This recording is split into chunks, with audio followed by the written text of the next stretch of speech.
Një tjetër moment ku do doja të ndaleshim së bashku avokat, duket sikur ka një lloj paradoksi kibernetik këtu në vendin tonë në raport me sistemin dhe sigurinë kibernetike. Përse e them këtë?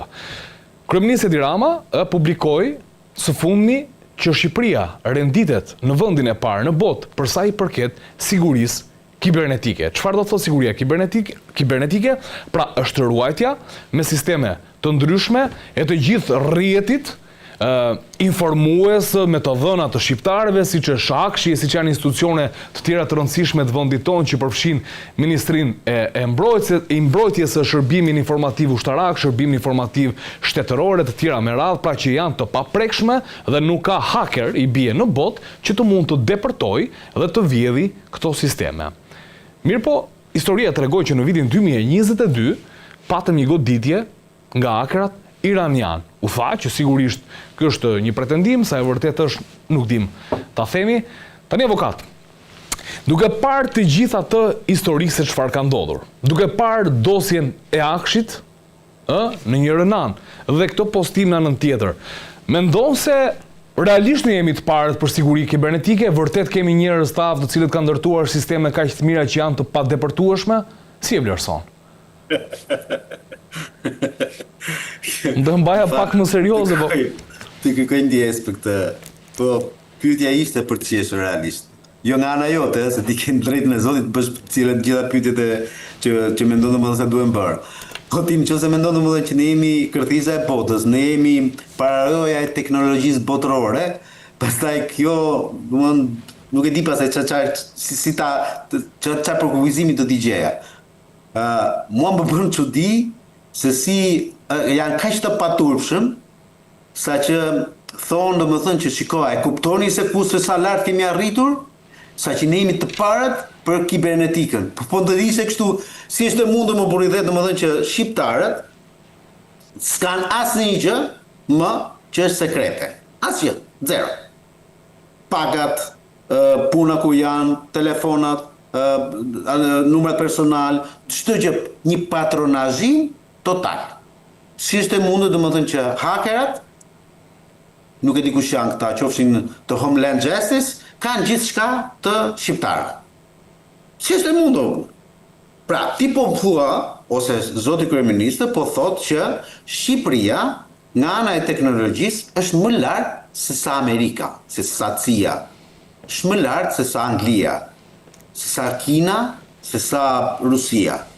Këtë po thotë kryeministri.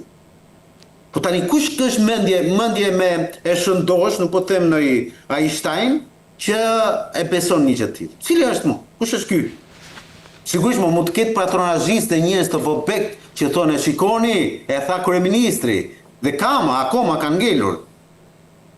Po një mendje normale e kupton shumë mirë domethënë që një vend si Shqipëria nuk mund të jetë përveç se në vendet 170, 180 për sa i përket kibernetikës. Sepse që të kesh ti je kaq shumë i mbrojtur ti nga kibernetika, minimalisht ti do ishe ai vendi që nuk do kisha pasur as edhe një lloj problematike në raport me hakerimin që të ndodh, sikur ka ndodhur. Ti nuk do kishe 90% të atyre që kanë drejtuar Akshin sot në ndjekje penale ose në hetim. Ti sot nuk do kishe një shkatërim total të mënyrës së tenderimit me prokurimit publik, me prokurimet publike online, apo edhe të problematikave që ka sjell Diella, ministria Diella. E kuptoni se për çfarë po flasim? Pra do duhet t'i mbushim mendjen shqiptarëve që Shqipëria është vërtet vendi numër 1 në botë.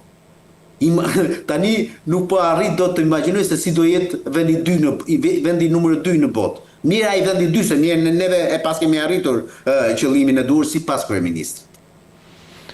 Pra, është pak të thuash qesharake.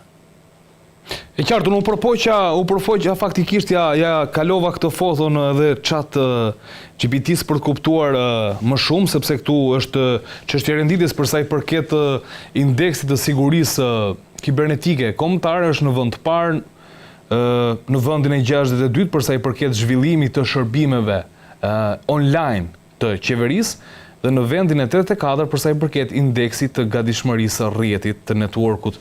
Megjithatë ka pasur dhe një reagim nga ana e kryeministrit Edi Rama, të cilin unë do doja ta lexoja, dhe thot një shënim i nevojshëm për urrejtësit besnik dhe ushtrinë e tyre të trollave. Sapo postova lajmin që Shqipëria doli e para në indeksin global të sigurisë kibernetike. Ata u vërsulën si tufa sorrash e korbash me tulirilloj krakrash.